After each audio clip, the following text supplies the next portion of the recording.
मेघनाथ जब लक्ष्मण को शक्ति बाण मार देता तो आप सबको पता है कि जो हनुमान जी होते हैं वो संजीवनी बूटी लाते हैं और जिसकी वजह से जो लक्ष्मण जी होते हैं वो पुनः जीवित हो जाते हैं।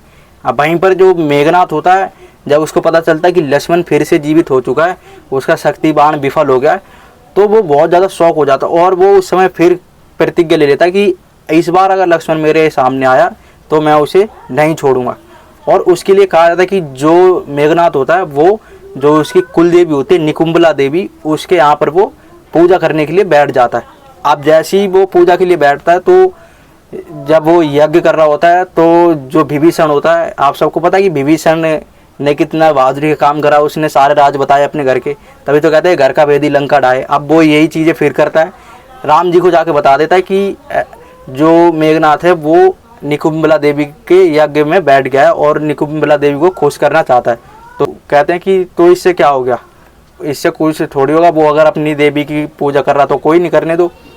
तो जो विभीषण होता है वो बताता है कि भगवान अगर उसने अपनी देवी निकुंबला को खुश कर लिया तो उसको एक दिव्य रथ मिलेगा और अगर वो दिव्य रथ पर बैठकर युद्ध करेगा तो उसको कोई पराजित नहीं कर पाएगा और जो कि कभी भी पराजित नहीं होगा और उसको तुम में से कोई नहीं मार पाएगा फिर। तो जो लक्ष्मण जी होते हैं वो कहते हैं कि ऐसा कैसे हो सकता है। तो जो मेघनाथ के बारे में जो उसके चाचा को इतना पता होता है, जो विभीषण होता है, वो बताता है कि देखो जो मेघनाथ था उसने एक समय में इंद्र जीत लिया था, यानी कि इंद्रदेव को उसने जीत लिया था, तो उसके कारण ही उसका जो नाम था वो इंद्रजीत पड़ गया, जो कि ब्रह्मदेव ने उसको दिया था। क्योंकि जो ब्रह्मदेव होते हैं जब जो इंद्रदेव को वो परास्त करके उसको बंदी बना कर ले जाते हैं तो इंद्रदेव जो होते हैं अब लंका में बंदी बन जाते हैं। अब जो ब्रह्मदेव होते हैं वो क्या करते हैं कि मेघनाथ से इंद्रदेव को मांगने के लिए आते हैं, क्योंकि जो स्वर्गलोक की अर्थव्यवस्था थी वो डगमगा चुकी थी। ब्रह्मदेव जब मेघनाथ से इंद्रदेव को मांगने के लिए जाते हैं तो जो मेघनाथ होता है वो कहता है कि इससे मेरे को क्या फ़ायदा होगा।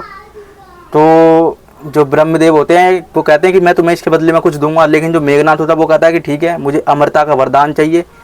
तो ब्रह्मदेव वो उस समय तो मना कर देते हैं, लेकिन वो कहते हैं कि अगर तुम अपनी देवी जो कि कुल देवी है तुम्हारी देवी निकुंबला, उसकी अगर तुम पूजा करोगे तो उससे एक दिव्य रथ निकलेगा उस यज्ञ से, और उस रथ पे अगर तुम बैठकर किसी से भी युद्ध करोगे तो तुम परास्त नहीं होगे।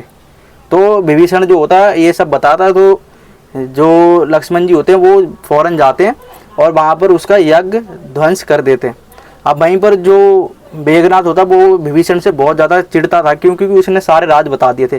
तो पहले तो वो मेघनाथ अपना यमपास चलाता है कि पहले तो मैं इसी को मारूं, क्योंकि यही घर में सारे राज बता रहा बाहर को। तो लक्ष्मण जी जो यमपास होता है अब उसे रोक देते हैं। अब वहीं पर जब मेघनाथ होता है वो कहता है कि अब मैं पहले तुझे मारूंगा उसके बाद विभीषण को तो मारूंगा।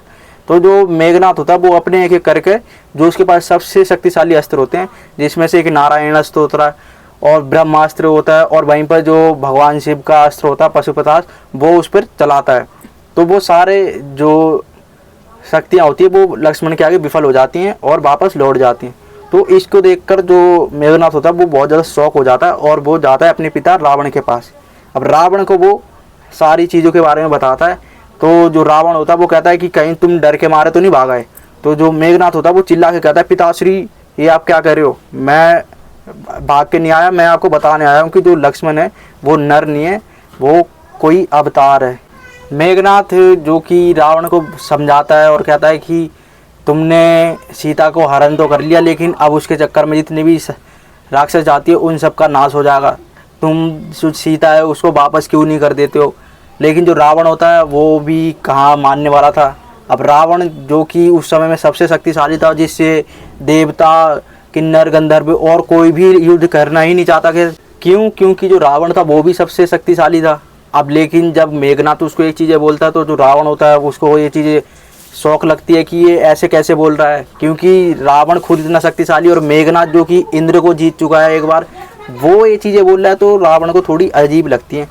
लेकिन रावण को समझाने के बावजूद भी जब रावण नहीं मानता है तो मेघनाथ जो होता है, मेघनाथ क्या करता है कि अब रावण को तो बोल देता है अगर तुम नहीं मान दो तो ठीक है, मैं अपना पुत्र धर्म निभाऊंगा और मैं युद्ध के लिए वापस जाऊंगा। लेकिन जो वहीं पर मंदोदरी होती है वो समझाती है कि अगर तुम्हारे पिता ही नहीं मान रहे तो तुम मत जाओ ना युद्ध करने, तुम तो राम की शरण में चले जाओ।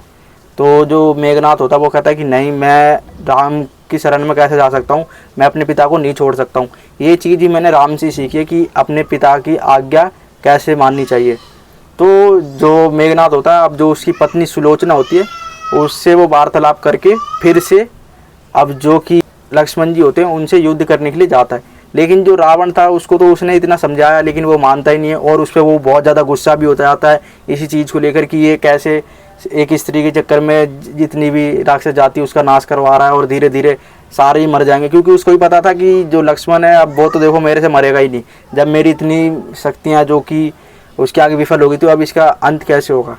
तो जो मेघनाथ होता है अब वो क्या करता है कि वो लक्ष्मण जी से फिर से युद्ध करने के लिए जाता है। रावण नहीं मानता तो वो युद्ध करने के लिए पहुंच जाता है। अब वहीं पर जैसी लक्ष्मण जी और मेघनाथ में युद्ध शुरू होता है, क्योंकि जो मेघनाथ होता है वो मायावी होता है तो वो अपनी मायावी शक्तियों का प्रदर्शन करने लग जाता है। अब लक्ष्मण जी जो कि उससे युद्ध कर रहे होते हैं तो एक समय ऐसा आता है कि लक्ष्मण जी जो होते हैं उसका वध कर देते हैं और जो युद्ध शुरू होता है उसका वो विराम लगा देते हैं वहाँ पर, क्योंकि जो मेघनाथ होता है उसका जब अंत ही हो गया तो अब आगे युद्ध होगा ही नहीं। तो इस तरीके से जो मेघनाथ होता है वो अपने पिता पे भड़क जाता है, और लेकिन जो रावण होता है वो नहीं मानता है, और जिसके चलते जो मेघनाथ है वो लक्ष्मण से युद्ध करने के लिए जाता है और जिसका अंत हो जाता है।